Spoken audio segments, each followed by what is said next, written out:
Stop the boats, will immigration define the next election?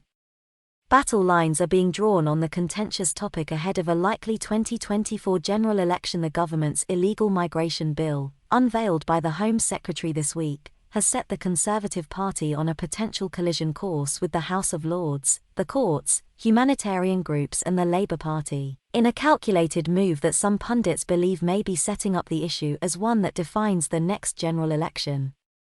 Will Rishi Sunak stem the tide of small boats? Can new asylum plans boost Sunak's standing? The High Court's ruling on Rwanda deportations.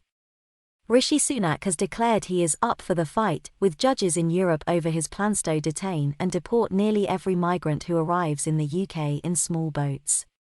But some analysts, including The Spectator's political editor Katie Balls, believe he is actually spoiling for a fight with the Labour Party. The Prime Minister's real hope, Balls said, is that the bill will create a dividing line between the Tories and Labour on the government plans to stop migrants from crossing the Channel, rely on deterrence, said The Times in its leading article this morning. The proposal, unveiled by Home Secretary Suella Braverman, will mean that almost all asylum seekers who reach the UK on small boats will be detained without bail for 28 days and then deported either back to their home country or another destination if safety is an issue. They will also have no right to challenge their deportation under human rights law while in the UK, and if they are deported will lose all right to return to the UK in the future. The government's intention to make Britain such a hostile environment that migrants simply switch to legitimate modes of entry are certainly bold, The Times said. However, they are also politically toxic. For one thing, the plans to deter asylum seekers hinge on getting the Rwanda plan up and running, said the iNews site Saj Singh. The government insists that Sunak's controversial new laws would have a quite powerful deterrent effect on small boat crossings quite quickly. But according to modelling for the former Home Secretary Priti Patel, thousands of asylum seekers would need to be sent to Rwanda for any deterrent to work, and that scheme has faced a series of legal challenges which have meant it is yet to deliver a single flight of refugees to the African country, Singh said.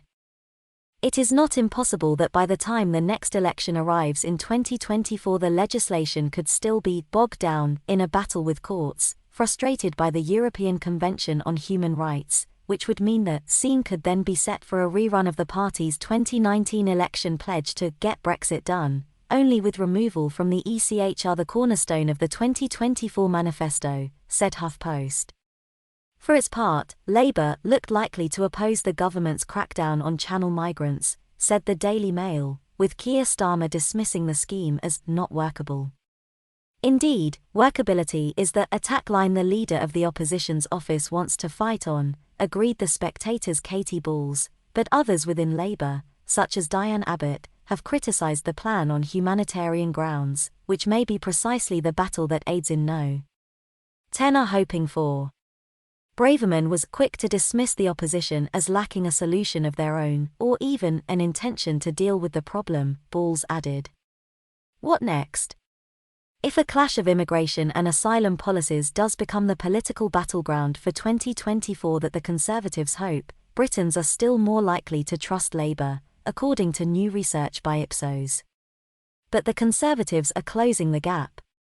According to the findings, a third of Britons trust Labour to have the right policies towards asylum seekers, 35%, and immigration, 34%, ahead of the Conservatives on 28%, but trust in the Conservatives has risen 7 to 8 points since November, the market research firm said. Once, said Sky News' Ali Fortescue. Labour know they need to convince voters they can be the party of tackling immigration, but they know too that they are treading a tricky political path. Yet even for Sunak, talk is one thing, delivery another, Fortescue added, and his Stop the Boats slogan is not as straightforward as it seems. The slogan is a policy target that has eluded not just successive British governments but every government in the world, said the Financial Times' Stephen Bush.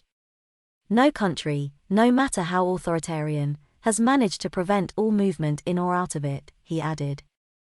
I don't think Sunak will be the first to achieve it, and that he seems determined to go into the next election talking about his probable failure on the issue is the biggest gift to the Labour Party since Kwasi Kwarteng's mini-budget if you ask me, Bush concluded.